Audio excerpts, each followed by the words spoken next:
وابدا انزل بالمنظر ده اهو يا شباب اهو. طبعا يا شباب دي الشاشه البايظه ودي الشاشه اللي احنا غيرناها. تعالوا كده نقول بسم الله ونجرب ونشوف الشغل اللي احنا عملناه. ما شاء الله الحمد لله الشاشه اشتغلت زي ما احنا شايفين. السلام عليكم ورحمه الله وبركاته. اللهم صل وسلم وبارك على سيدنا محمد. بصراحه يا شباب جالي كومنت الفتره اللي فاتت لفت نظر جدا، وهو ان في حد من المتابعين قال لي انت كاتب في وصف القناه عندك ان انت مهندس صيانه، فليه ما تقدم لناش بعض الحاجات اللي ممكن تفيدنا كمتابعين عندك؟ فبدات اتكلم معاه قلت له زي ايه مثلا، لان انت عارف الصيانه ديت بيبقى ليها ادوات وحاجات معينه. قال لي لا قدم حاجات بسيطه، مثلا ان لو واحد شاشته اتكسرت ازاي يقدر يغيرها، البطاريه بتاعته حصل فيها مشكله، الحاجات البسيطه. وفعلا انا اقتنعت بكلامه جدا، وعشان كده هعمل لكم سلسله من الفيديوهات تصليح اعطال موبايلك بنفسك. وطبعا هشتغل بحاجات بدائيه جدا ممكن تكون موجوده في كل بيت، ولو مش موجوده هيبقى سهل عليك جدا ان انت توفرها. واول موبايل هنبدا بيه النهارده في تصليح الاعطال وهو تغيير شاشه ايفون 6 بلس. الشاشه بتاعت الموبايل ده مكسوره، هوريك ازاي تقدر تغيرها بكل سهوله. ولكن انا خليني اقول لك ان انا بحب التخصص، يعني الافضل بالنسبه لك ان انت تاخد موبايلك توديه الفني. يلا بينا نشوف الشاشه ازاي هتتغير. بس قبل ما ابدا معاك كالعاده ما تنساش تعمل لايك للفيديو عشان يوصل لاكبر عدد من الناس، ولو انت مش مشترك في القناه يشرفني وجودك. يلا بينا. طيب يا شباب زي ما احنا شايفين مع بعض كده، ده الموبايل اللي احنا هنغير له الشاشه، ايفون 6 بلس زي ما احنا شايفين اهو. طبعا صاحبه حاطط صورته عليه من ورا، وده منظر الشاشه. طبعا لو شغلنا الموبايل بالمنظر ده هيبان معاكم الرؤيه فيها عامله ازاي زي ما انتم شايفين. وطبعا دي الشاشه الجديده اللي احنا هنغيرها. وكل اللي بنحتاجه بقى اثناء تغيير الشاشه مفك صليبه زي ده، لو موجود عندك تمام، لو مش موجود تقدر تشتريه، سعره تقريبا 30 جنيه 40 جنيه، مش هتجيبه اغلى من كده.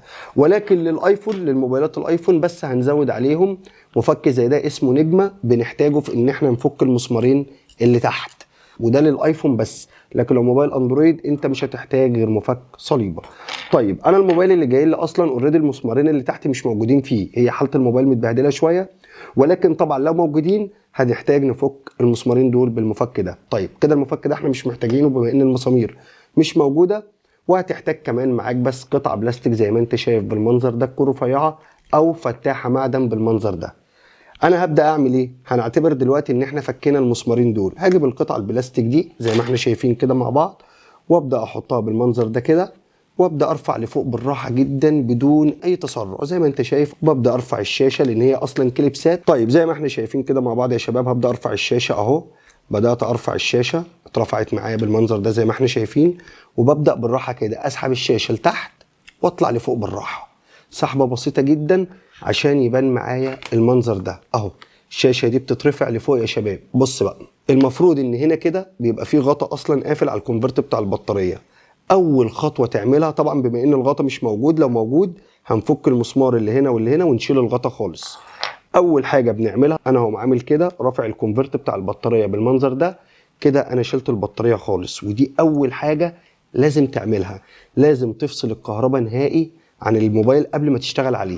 تبدا بقى تيجي فوق كده عندك بعض الفلاتات بتشيلها بالمنظر ده. طيب انا دلوقتي كده يا شباب فكيت الكونفرتات زي ما انت شايف كده. هقوم شايل الشاشه كده خالص كده، في اي مشكله كده دور الجهاز بالنسبه لي خلص. هبدا اركن الجهاز دلوقتي على جنب بالمنظر ده زي ما احنا شايفين. انا كده بقى مش محتاجه. هنا بقى الشاشه القديمه انا بحتاج منها ايه؟ بحتاج ان انا افك منها الفلاته اللي فوق وهوريك بتتفك ازاي، وافك منها زرار الهوم اللي فيه البصمه. طيب اول حاجه نبدا نفك كده الفلاته اللي فوق زي ما احنا شايفين مع بعض. عندي هنا بعض المسامير اللي انا هفكها كده يا شباب. هبدا ارفع الغطا ده بالراحه زي ما احنا شايفين كده واشيله على جنب. طبعا اي حاجه بتفكها بكل بساطه. وهبدا ارفع الفلاته اللي فوق بالمنظر ده زي ما احنا شايفين. طبعا دي الفلاته بتاعت الكاميرا الاماميه وسماعه المكالمات، وببدا افكها بكل بساطه زي ما احنا شايفين مع بعض. اتفكت معايا. ادي الفلاته اللي بيبقى فيها الكاميرا الاماميه زي ما احنا شايفين، وفيها سماعه المكالمات. بس اهم حاجه ايدك ما تجيش على الكاميرا دي عشان ما تتبهدلش منك. هبدا احطهم على جنب عشان ما فيش حاجه فيهم تتبهدل. وابدا اجي هنا بقى زي ما احنا شايفين افك هنا كده المسمارين اللي تحت. اهم حاجه اي حاجه بتفكها تخلي بالك عشان المسامير ما تضيعش منك.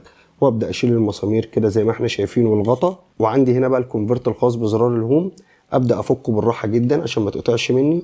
وادي زرار الهوم، موضوع بسيط جدا وبشيله على جنب. طيب في حاجه تانية هنحتاجها من الشاشه القديمه، هنحتاج بس الصاجه دي نفكها اللي فيها هنا الكونفرت اللي بيركب في زرار الهوم عشان نقدر نوصله بالبورده من فوق، وهوريكم ازاي.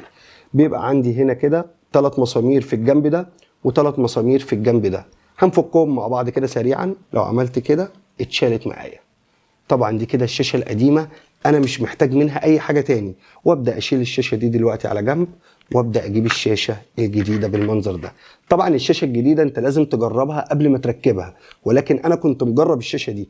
فتعالوا بقى كده نيجي مع بعض نبدا نشيل اي ستيكر موجود على الشاشه بالمنظر ده، وركزوا معايا يا شباب قوي. شلت الستيكر. طيب ابدا بايه بقى؟ اول حاجه هبدا بيها هجيب الفلاته ديت زي ما فكينا من الشاشه القديمه هنركب في الشاشه الجديده. على فكره احنا تقريبا كده غيرنا الشاشه، بس احنا بقى هنبدا نقفل. ماشي، هبدا اجيب الشاشه بالمنظر ده زي ما احنا شايفين مع بعض واركبها بالمنظر ده. بس الموضوع سهل جدا وبسيط ومفيش اي حاجه. وزي ما فكيت المسامير اللي في الجنب هرجع اركبها تاني. طيب زي ما احنا شايفين كده يا شباب ركبنا الصاجه اللي هي فيها الموصله بتاعت زرار الهوم. نبدا بقى نحط الشاشه زي ما احنا شايفين كده مع بعض بالمنظر ده، ونبدا نحط زرار الهوم تاني، ونبدا نقفل الكونفرت ده بالمنظر ده زي ما احنا شايفين. خليني اقرب لكم عليه عشان تشوفوه. الكونفرت ده اهو. طيب هبدا اعمل ايه بقى دلوقتي؟ زي ما عملنا اول مره هبدا اجيب الغطا ده زي ما احنا شفنا كده، وهنبدا نقفله بالمنظر ده، وهبدا اقفل المسمارين اللي احنا فكيناهم اهم. الموضوع سهل جدا وبسيط، عباره عن فك وتركيب زي ما انت شايف. زرار الهوم ركب معايا وشغال زي الفل كده. اصبح عندي الفلاته الاماميه بس اللي احنا هنركبها. طبعا يا شباب دي الفلاته بتاعت الكاميرا، نركز مع بعض. المايك بيركب بالمنظر ده، دي بس اللي محتاجه منك تركيز. ببدا الزق المايك بالمنظر ده زي ما انت شايف، وابدا انزل بالفلاته من هنا. موضوع بسيط جدا، هتلاقي كل حاجه اصلا بتركب في مكانها. وهجيب الجرس بتاع المكالمات، ركز معايا التلامس بتاعه فين اهو. هقوم عامل كده زي ما انت شايف، وابدا اقوم مقفل بالمنظر ده اهو. بس يا شباب هبدا اجيب الغطا اللي احنا فكيناه في الاول خالص واقوم قافله كده. بس الشاشه خلصت كده يا شباب. وكده يا شباب زي ما احنا شايفين قفلنا الفلاتة بتاعت الكاميرا الأمامية وقفلنا كل حاجة، والموضوع سهل جدا، والشاشة ركبت والكاميرا الأمامية ركبت. هنبدأ بقى نجيب الموبايل بتاعنا. ركز بقى معايا في الجزئية دي لأن كده الموبايل خلص، بس دي أهم جزئية لازم تركز معايا فيها. احنا أول حاجة لما جينا اشتغلنا أول حاجة بدأنا بيها وهو فك البطارية بتاعت الموبايل. دلوقتي بقى دي هتكون اخر خطوه. ما ينفعش توصل كهرباء للبورده قبل ما تركب الكونفرتات بتاعت الشاشه بشكل مظبوط. هنبدا بقى يا شباب نقفل الكونفرتات بالمنظر ده زي ما احنا شايفين. هنقول بسم الله الرحمن الرحيم. ادي اول كونفرت، وتخلي بالك بس عشان ما تحطش كونفرت مكان كونفرت، الموضوع بسيط جدا اهو. وهنا هنبدا نقفل بقى البطاريه. ودلوقتي المفروض نجرب الشغل بتاعنا مظبوط ولا لا. بس خلي بالك هنا المفروض في غطا بيركب، وهنا المفروض في غطا بيركب، حاجه كده معدن بتنزل عشان الكونفرتات دي ما تفكش من مكانها.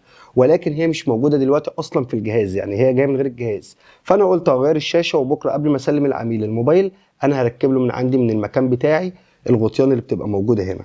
تعالوا بقى نقفل الجهاز كده مع بعض، وكمان نقفل له المسامير برده اللي هي ايه ما كانتش موجوده في الموبايل. هنبدا بقى نقفل الجهاز. بص بقى هنا وانت بتقفل الجهاز تسحب الموبايل لتحت كده، يعني تجيب الموبايل لتحت كده. بص بينزل كده، لان هنا عكس الاندرويد، هنا مش بيتقفل بماده، هنا بيتقفل زي ما انت شايف كده كليبسات اهو. اهو يا شباب ببدا اقفل بقى من هنا كده، وابدا انزل بالمنظر ده اهو يا شباب اهو. بدا يتقفل كله اهو، والموبايل فعلا كله يا شباب زي ما احنا شايفين اتقفل معانا بالمنظر ده. طبعا يا شباب دي الشاشه البايظه ودي الشاشه اللي احنا غيرناها. تعالوا كده نقول بسم الله ونجرب ونشوف الشغل اللي احنا عملناه. ما شاء الله الحمد لله الشاشه اشتغلت زي ما احنا شايفين. الموضوع سهل جدا وبسيط، ومن جوه بيتك هتقدر تغير شاشه موبايلك بكل سهوله. الجهاز زي ما احنا شايفين مع بعض يا شباب. هنا بيقول لي حط الباسورد، بس طبعا انا ما باخدش اي باسورد من اي عميل مهما كان حفاظا على الخصوصيه بتاعته. بس لو بصينا كده مع بعض الجهاز الحمد لله شغال اهو، كل حاجه شغاله. وزي ما احنا شايفين الجهاز رجع جديد تاني اهو بالمنظر ده. يلا بينا نرجع للسيت اب بتاعنا. وبكده يا شباب اكون وريتك ازاي تقدر تغير شاشه موبايلك بنفسك. بس خلي بالك في اعطال انت هينفع تعملها بنفسك وفي اعطال لا. يعني مثلا شاشه الموبايل، البطاريه، فلاتة شحن، دي اعطال بسيطه. ولكن لو مثلا سلسله الفيديوهات اللي هقدمها لك ما لقيتش فيها نوع موبايلك، سيب لي في الكومنت العطل بتاعك وانا هوريك ازاي تقدر تعملها بكل سهوله. وخلي بالك ان الفيديو اللي جاي من سلسله اعطال الموبايلات هيكون تغيير شاشه ايفون 11، وبرضه هوريك بنفس الطريقه اللي قدمنا بيها وبشرح مفصل اكتر ازاي تقدر تغير الشاشه. وان شاء الله هنشتغل على نسبه كبيره جدا من الاعطال الفتره اللي جايه، عشان لو نوع موبايلك واحد منهم تقدر تحل العطل بكل سهوله. كل اللي مطلوب منك شوف عطل موبايلك وسيبه لي في الكومنت وهبدا اشتغل لك عليه. وبرضه اخر مره اقولها لك زي ما قلت لك في بدايه الفيديو، انا بحب التخصص. يعني انت الافضل بالنسبه لك انك تاخد الموبايل توديه الفني، ولكن لو انت قلبك جامد ما بتخافش هتقدر تعمل اللي احنا بننفذه بنفس الخطوات بدون تسرع طبعا اشتغل وغير شاشه موبايلك بنفسك، ولكن انا بحب التخصص لان الفني بيبقى عارف هو بيشتري الشاشه جوده الشاشه اللي بيشتريها نوعها ايه، بيتفادى الحاجات اللي بيجي فيها مشاكل كتير، لان من خلال الخبره وعدد تغيير الشاشات اللي غيرها بيبقى عارف ايه الحلو وايه الوحش. لكن انت اثناء شراء الشاشه اكيد مش هيبقى عندك المعلومه دي، ولكن قدمتها لك. وبكده نكون وصلنا لنهايه الفيديو. يا رب اكون قدمت لك معلومه مفيده. كان معاكم محمد المكيتري من قناتي على اليوتيوب. مع السلامه.